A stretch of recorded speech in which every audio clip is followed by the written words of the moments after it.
Good morning, followers. Happy Monday. This is Kristin Kaufman. Most of you all know me by now, but I'm in the business of helping people create the lives they want without giving up the creature comforts that they want.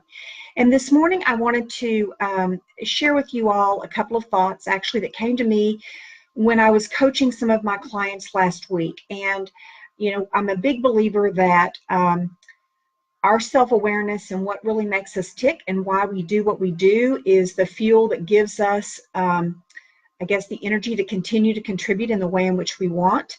A lot of times, we call that our value system, our cornerstones of really why we do what we do. So I wanted to share a little bit about that. And I also wanted to share the second piece of this is what is it that keeps us going when the going gets tough, which I think right now a lot of us are struggling with grief and sorrow and loss, and what is it that keeps us going, and what might I be able to share with you all that might give you perhaps a shift in your thinking and maybe just something for cause for pause, so to speak. So the first thing is, what are our values and what is it that really makes us tick, and what gives us the impetus to contribute in the way in which we are. So I have three things that I wanted to share with you about why I do what I do and why I left corporate America so many years ago, and how that's manifested in my current role in life. The first is I do believe that we are here for three primary reasons. We're here to serve one another, learn from one another, and teach one another. So the first reason why I think I've chosen my current career path and how I am continuing to contribute is I really want to be in service to others, and I want to contribute to them, with them, and for them, because I do believe we're all in this together. So that's the first thing. The second thing is I do, as I've mentioned, believe that we are here to teach and to learn. And so I'm a lifelong learner. I love learning. I love growing. I hope I will never become stagnant. I love to stretch myself. My mama used to call it stretch and grow, and she wasn't just talking about our physical stretch and grow. She really meant stretching our thought processes and stretching the way in which our mind thinks, and ultimately will grow as human beings. So that's the second reason why I've chosen to do what I'm doing. And the third reason is really my definition of alignment, and the reason why I formed Alignment Inc. in the first place. And that is, I believe when we love what we do and we're good at it, and most importantly, it's tied to something greater than ourselves, then we are perfectly and divinely aligned to our purpose and how we are to be contributing in the world.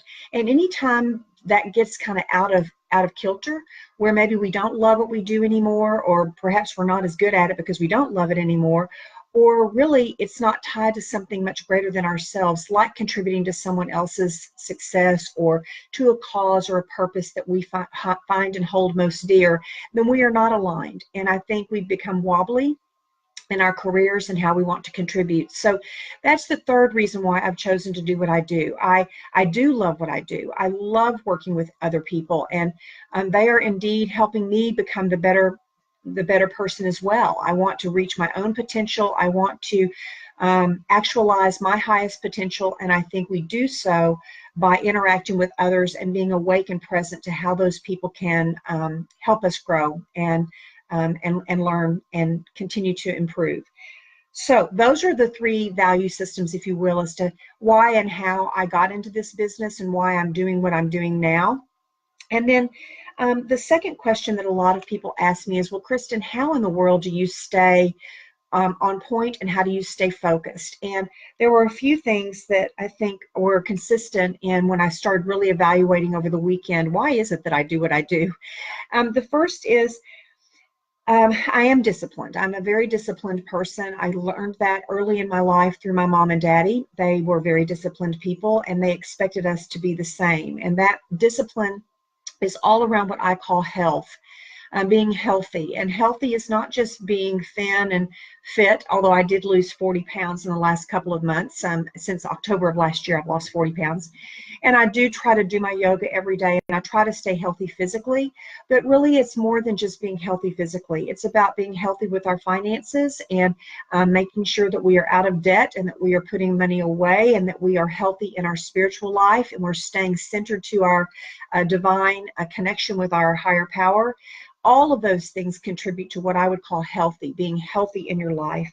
So discipline, being healthy, and then being a hard worker and staying resilient in whatever the goal is that we set in front of us. And I think that, especially over the last 2 years in my life, has been one of my challenges, because I've lost my daddy, I lost my uncle, I lost my mom, our beloved family lake house was hit by a tornado. So it's just been a lot of hardship and a lot of loss over the last 18 months to 2 years. So picking ourselves up and being resilient and continuing to work hard has been hard. And I will tell you, the thing that has kept me centered are the things that I just mentioned, my value system, and having it tied to something much greater than myself.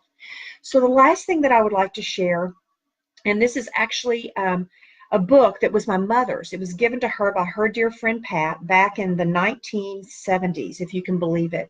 And it is entitled Meditations for Women Who Do Too Much. And it's a small little book, but I found it when we were cleaning out our house, and I have really dug into it. It's a 365-page book, with all these daily meditations, and they are simply beautiful. And so finding something that you can tap into every day, whether it be your biblical scriptures, which of course I love, whether it be additional books like this, whether it be ongoing meditation, which I do TM twice a day, once in the morning and once at night for 20 minutes. Whether it be a yoga practice once a day, which I do every day at noon. Whatever it is, tapping into that to give you that resiliency, to give you that fortitude, I think is what will keep us on our path. So I hope that shares with you a little bit about why I do what I do, my value system, what kind of practices I put in place to try to keep me focused, and what kind of books might be of benefit to help us stay the course. So I hope you all make it a wonderful Monday, and I hope this has been of value to you and helps you in your own journey. Okay, make it a great day.